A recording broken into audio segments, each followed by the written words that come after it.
যেখানে মাছ রাখতো ওরা বা ফুল টুল দিয়ে রাখতো, এবার এক্স্যাক্টলি কি বলে যায় না, বাট বুঝতেই পারছো ওটা কি জিনিস। তো ওইটা একটা রাখা আছে এবং ওটা মানে একটা বড় গোল গামলার মধ্যে জল টলও রাখা যায়। হ্যাঁ হ্যাঁ সেই এক্স্যাক্টলি তাই, বাট উঁচু জায়গায় রাখা, একটু শোপিস টাইপের করে।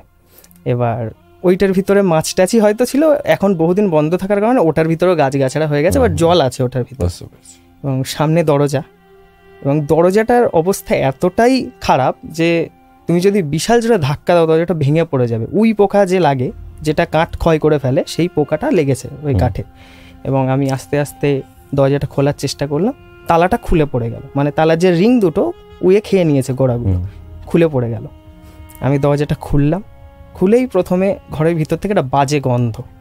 এবং এই গন্ধটা কিসের বলতে গেলে, বহুদিন যদি তোমার কোনো ঘর বন্ধ থাকে, ইঁদুর টিকটিকি ওরা পটি করে বা ওখানে যাই করুক, যে তার জন্য গন্ধ একটা বাজে আসে।